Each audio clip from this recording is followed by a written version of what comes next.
ဒီနေ့က1ရက်6လ2025လူနာနည်းနည်းများသွားတော့အခု9နိုင်ထိုးပြီပေါ့နော်အခုမှပြန်ရတဲ့နည်းနည်းပေါ့လူနာရှင်တွေကတွေ့လိုက်တဲ့ငါးလေးတွေကြော်နေတာ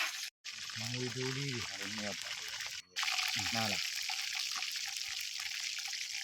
မိုးရီရွာတော့နည်းနည်းတော့ပင်မန်းတာပေါ့နော်သွားလာဒီလိုမျိုးဝတ်တွေရှော့နေနှုံးနေနေဆိုတော့နည်းနည်းတော့ကတိကောက်လို့ဒီနေ့ကုန်မယ်လို့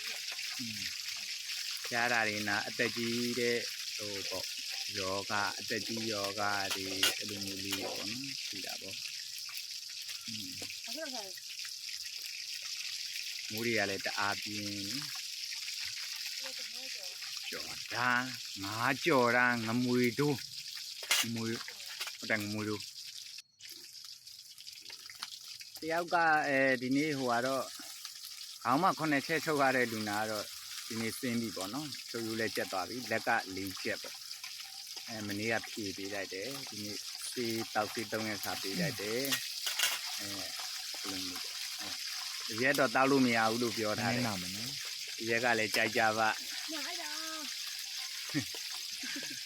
စေးနဲ့ရင်းနေရဘလုံးကအမဟတ်ဆက်ဘူးလေအနာပြောက်ခင်တော့ရက်ဆောင်ပါရမယ်နော်ကြည့်မလားကြော်တာလေးပြီးတော့နော်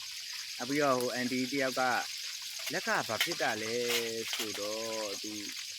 တူးကင်းဖွဲ့တယ်လို့မျိုးပေါ့နော်အဲ့လိုမျိုးသူကြောင်နေနောက်ပြီးတော့စေးတစ်မျိုးလူတာပေါ့နော်လူတာပေါ့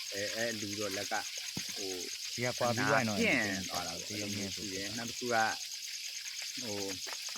မင်းကလေးတယောက်ကကြတော့ယောက်ျားရှိရတဲ့နဲ့လှကျင်တာလေသူကဘာလဲဟိုစေးလူတာပါစေးလဲဘာတနခါဆိုလဲအဲ့လိုညှစ်ဘူးတယ်အဲ့ဒါကိုလူလိုက်ရင်လည်းအဖုဖြစ်ပြီးတော့ပေါ့နော်အဲ့လိုမျိုးဖြစ်ဒီဘက်မှာလည်းသူကဟို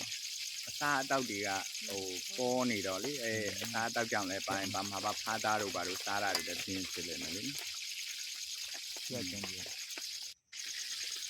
နောက်နေ့ကျရင်တော့အပင်စိုက်ထားတာလေးတွေပြမယ်လေနော်ဒီလာတို့ကရောက်တဲ့နေရာမှာအပင်တွေစိုက်တယ်ဒီရဲ့ပင်တွေမကြီးပင်တွေအခုဒီဘက်မှာစိုက်ထားတယ်ကြီးတယ်တခြားပင်တွေပေါ့ကိုစားမစားရစားလေးကိုမရှိတဲ့အခါပြည်သူတွေစားလို့ရတာပေါ့နော်ကြောက်ချင်တာနောက်နေ့ကျမှအပင်လေးတွေကိုလှလှလေးပြဒီနေ့တော့နည်းနည်းပင်မန်းသွားလို့လေးမပြတော့နော်သူခင်းနေဖွဲ့တာတိတာမှအမှန်တော့အဓိကဒီကအပေါက်ထင်နေတဲ့အမှန်နဲ့လောင်းပေါက်တယ်နော်မာဒီကလေးတွေကလည်းအရှိတချို့သွားကြတာဆိုတော့လေစိတ်ပြီးတယ်မိဘပြည်သူတွေလည်းစိတ်ပြီးတယ်နော်အားလုံးအနေကင်းပြီးရှင်းကြပါစေလို့မိဘပြည်သူများအားလုံး